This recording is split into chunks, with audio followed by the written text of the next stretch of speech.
Hello dear students, Gayatri विद्या मंदिर उच्च माध्यमिक विद्यालय सांचौर जिला जालौर की ऑनलाइन क्लासेस में आप सभी का एक बार फिर से स्वागत है। प्रिय विद्यार्थियों, मैं अनिल कुमार सोनी, कक्षा 9 विषय गणित, अध्याय 8 चतुर्भुज, इसके बारे में आज आपको समझाऊंगा। उदाहरण नंबर 1 2, उदाहरण नंबर 1 और 2। देखिए बच्चों, आज इसमें उदाहरण नंबर 1 है, दर्शाइए कि एक आयत का प्रत्येक कोण समकोण होता है। वैसे तो आप जानते हो कि आयत का प्रत्येक कोण समकोण होता है, लेकिन आज हम इसे प्रूव करेंगे, सिद्ध करेंगे कि आयत का प्रत्येक कोण समकोण होता है। देखिए बच्चों, सबसे पहले मैं एक आयत का चित्र बनाऊंगा।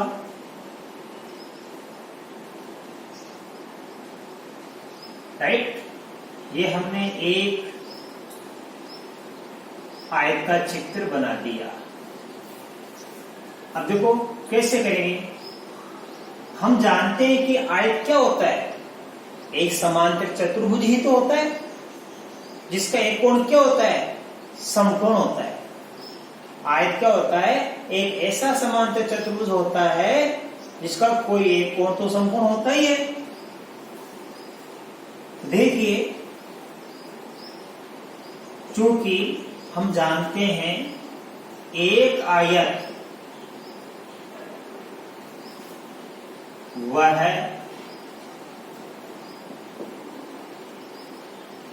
समांतर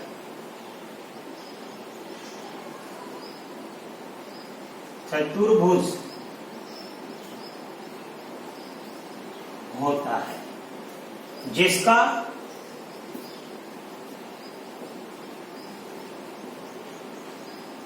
एक कोण समकोण होता है।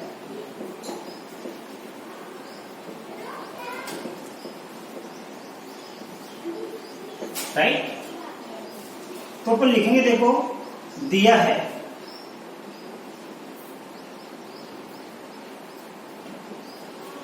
क्या दिया है, हम लिखेंगे माना ABCD एक आयत है जिसका ये कोण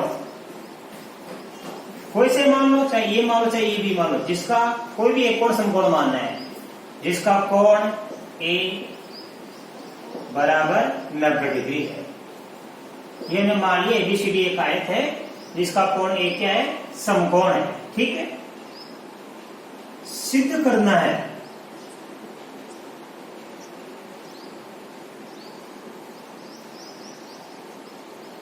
बच्चों, हमें क्या सिद्ध करना है कि आयत के चारों ही कोण क्या होते हैं, समकोण होते हैं। अर्थात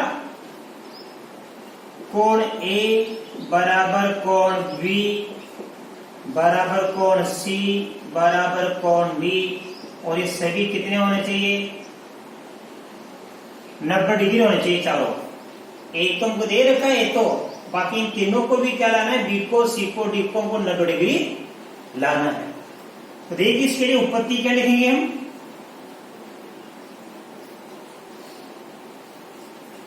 ध्यान देना। क्योंकि आयत क्या होता है, एक समांतर चतुर्भुज होता है जिसमें आमने सामने की भुजाएं क्या होती है, समांतर होती है। तो लिखेंगे आयत ABCD में ये AD समांतर BC, AD समांतर क्या है बच्चों, BC है। ये AD और BC समांतर है। इसको AB तिर्घ रेखा, ये रेखा रेखा समांतर, इसको AB तिर्घ रेखा A और B बिंदु पर काटती है। तो हम लिखेंगे आयत ABCD में AD समांतर BC है तथा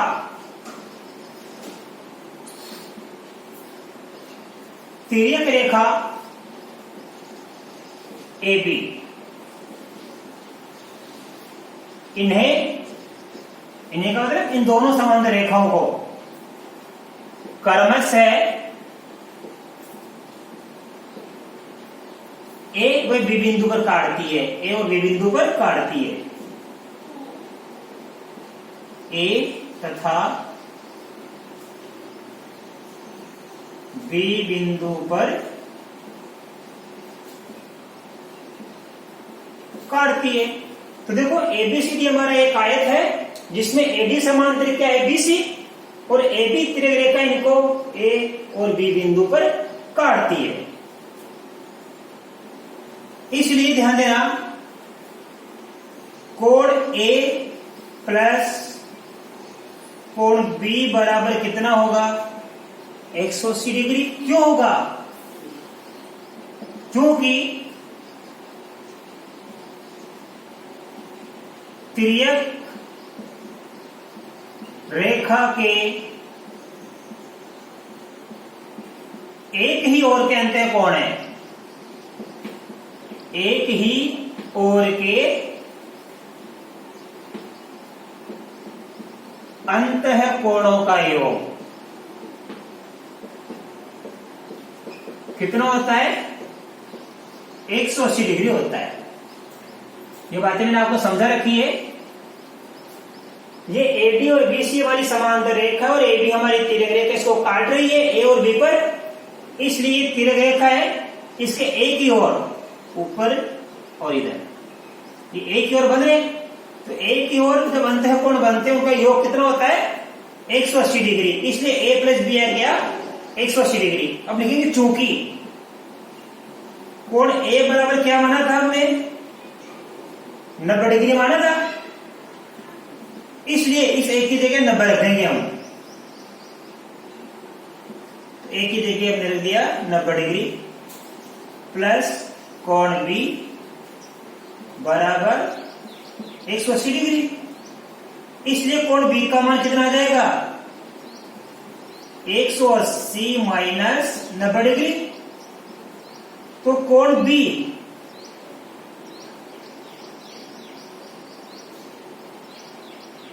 कितना बच जाएगा? 90 डिग्री। ये बी आ गया हमारे पास में 90 डिग्री। बाकी मैं यहां सिखा रहा हूं, इसलिए देखो बाकी का मैं यहां सिखा रहा हूं आपको, इसलिए ध्यान देना, कोण ए बराबर कोण क्या होगा? सी, और कोण बी बराबर कोण डी होगा। कोण बी बराबर कोण क्या होगा? डी। ध्यान देना, ए बराबर सी होगा और बी बराबर क्या होगा? डी होगा। क्यों होगा? इसका जवाब लिख रहा हूं मैं। समांतर चतुर्भुज के सम्मुख कोण बराबर होते हैं, बराबर होते हैं। इसलिए ए बराबर सी होगा और बी बराबर कितना होगा? डी होगा। ए का मान हमारे पास कितना देखो 90 डिग्री और बी का मान भी कितना 90 डिग्री। इसलिए कोण सी बराबर 90 डिग्री व कोण डी बराबर भी कितना होगा? 90 डिग्री। क्यों? क्योंकि ए का मान भी 90 और बी का मान भी 90 है, इसलिए सी और डी का मान भी कितना होगा? 90 डिग्री होगा। इसलिए हमको प्राप्त हो गया कोण बी 90 डिग्री, कोण सी 90 डिग्री और कोण डी भी कितना प्राप्त हो गया? 90 डिग्री। और यही तो हमको सिद्ध करना था कि आयत का प्रत्येक कोण समकोण होता है। इसलिए आयत का प्रत्येक कोण समकोण होता है, समकोण होता है। इति सिद्धम। तो आपको बच्चों ये उदाहरण नंबर 1 ये प्रमेय मैंने आपको बड़ी अच्छी तरह से समझाई है और ये आपको याद हो गई होगी, अच्छे से समझना। इसके बाद उदाहरण नंबर 2 सिखाऊंगा। देखिए बच्चों, अब हम सीखेंगे उदाहरण नंबर 2। उदाहरण नंबर 1 हमने सीख लिया कि दर्शाइए आयत का प्रत्येक कोण समकोण होता है। अब देखिए उदाहरण नंबर 2, दर्शाइए कि एक समचतुर्भुज के विकर्ण परस्पर लंबवत होते हैं। लंबवत का मतलब कि जब दो रेखाएं एक दूसरे को इस प्रकार काटती है कि प्रतिच्छेद बिंदु पर समकोण बन जाता है। जैसे एक रेखा ये है और एक रेखा ये प्रतिच्छेद बिंदु है, तो यह क्या बन जाता है? समकोण। इसको कहते हैं लंबवत होना। एक दूसरे पर लंबवत का मतलब होता है कि दो रेखा एक दूसरे को जिस बिंदु पर काटती है तो प्रतिच्छेद बिंदु पर समकोण बन जाता है। तो यहाँ यही बात है कि दर्शाइए कि एक समचतुर्भुज के विकर्ण परस्पर लंबवत होते हैं, यानी विकर्ण जहां प्रतिच्छेद करते हैं उस बिंदु पर क्या बन जाता है? समकोण बन जाता है।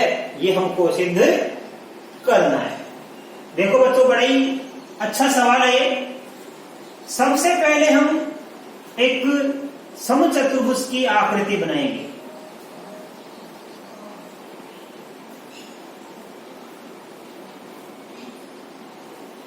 ये मैंने बना दी एक समचतुर्भुज की आकृति।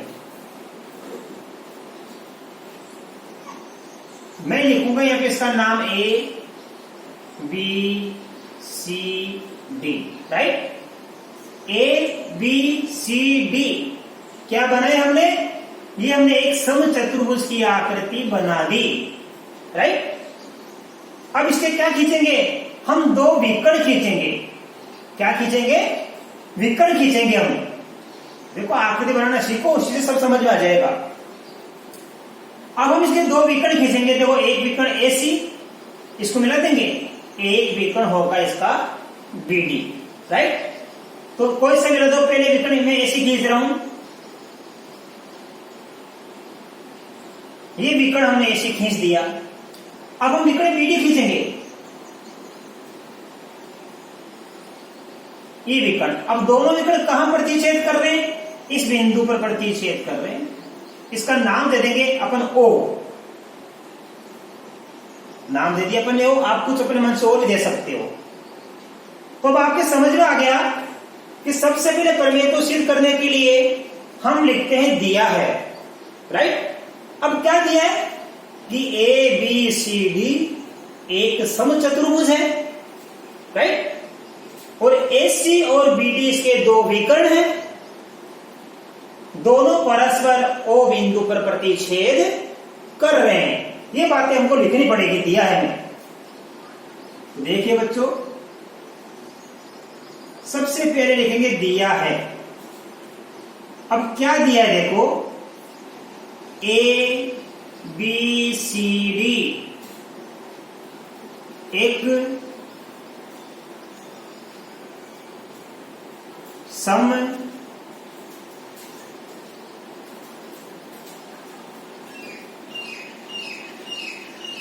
चतुर्भुज है, राइट? जिसके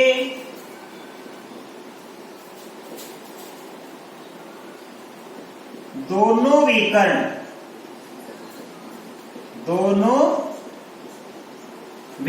एक तो AC और एक BD,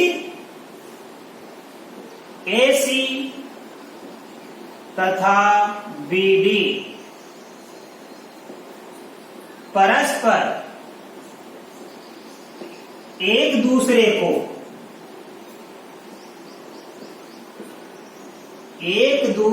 को O बिंदु पर प्रतिच्छेद करते हैं,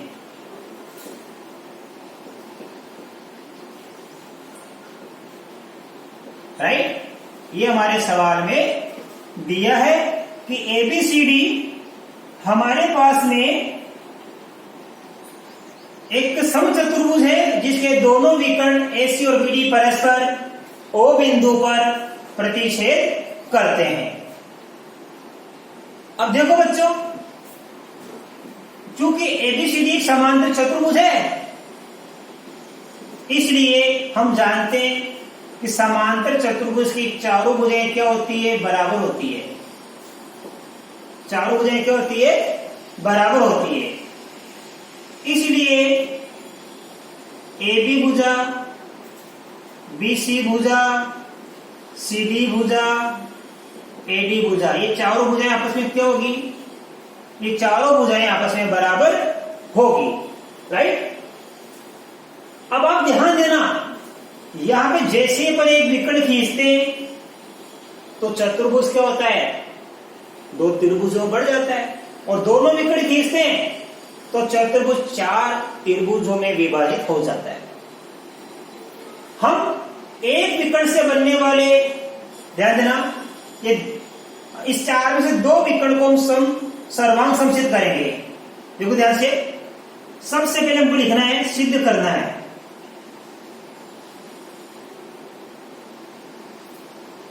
सिद्ध करना है। देखो क्या सिद्ध करना हमको कि ए ओ डी ये कोण, ये चारों कोण क्या है, समकोण है। ये चारों कोण क्या है, समकोण। कोण ए ओ डी, ये रहा ए ओ डी, इसका नाम क्या है, सी ओ डी। कोण सी ओ डी, इसका नाम क्या है, ए ओ बी। ए ओ बी, और इसका नाम क्या है, बी ओ सी। ये चारों कोण क्या लाने हमको, समकोण लाने, राइट। अब देखिए बच्चों, इसके लिए हम लिखेंगे उपपत्ति। अब देखिए, हमने दिया है लिख दिया, सिद्ध करना है लिख दिया। अब हम लिखेंगे इसकी उपपत्ति। उपपत्ति देखिए आप, हम या तो इन दोनों त्रिभुजों को सर्वांग समसिद्ध करेंगे, अथवा इन दोनों को, अथवा इन दोनों को, कोई से भी दो को करेंगे। आमने सामने वाले को मत करना, इन दोनों को मत कर दे, इन दोनों को मत करना, बाकी साइड वाले किसी दो को कर दो आप। अब देखो मैं इन दोनों को कर रहा हूं। त्रिभुज कौन सा, ये ए ओ डी,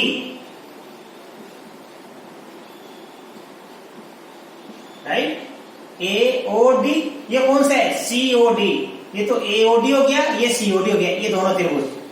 तथा त्रिभुज सी ओ डी में अब हमने दोनों त्रिभुजों का नाम लिख दिया और दोनों त्रिभुजों को अपन सर्वांग समसिद्ध करेंगे।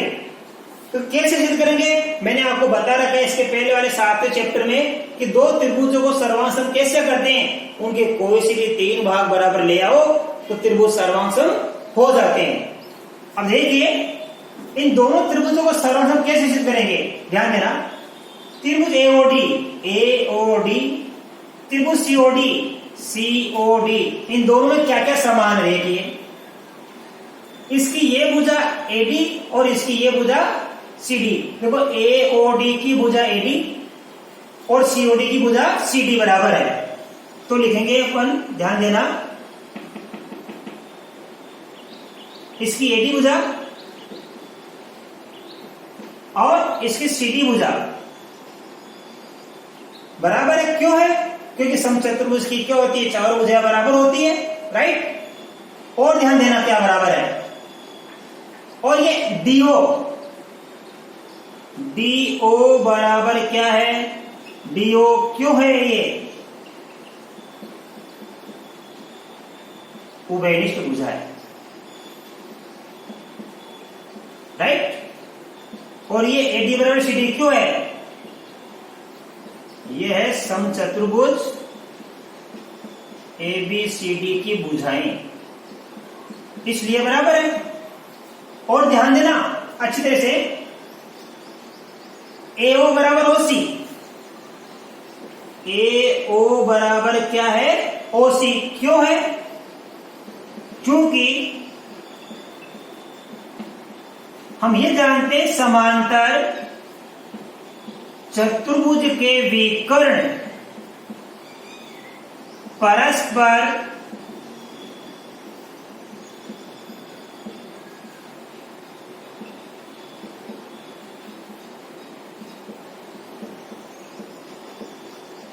समद्विभाजित होते हैं। तो AO बराबर OC हो गई। क्यों हो गई ये AO बराबर OC? क्यों होगी? क्योंकि समांतर चतुर्भुज के दोनों विकर्ण क्या करते हैं? समद्विभाजित करते हैं। क्या करते हैं? एक दूसरे को समद्विभाजित, समान दो भागों बांटते हैं। इसलिए एस एस एस, देखो एक भुजा, दो भुजा, तीनों तो भुजा हो गई। इसलिए एस एस एस नियम से त्रिभुज AOD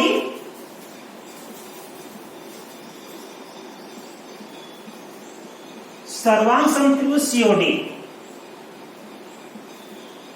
दोनों त्रिभुज हमने क्या सिद्ध कर दिए? यहाँ पे एस एस एस नियम से इन दोनों को सर्वांग सम सिद्ध कर दिया, राइट। और हम जानते हैं सर्वांग सम त्रिभुजों के समगत भाग बराबर होते हैं। इसलिए यह कोण और यह कोण बराबर होगा। इसका नाम क्या? AOD।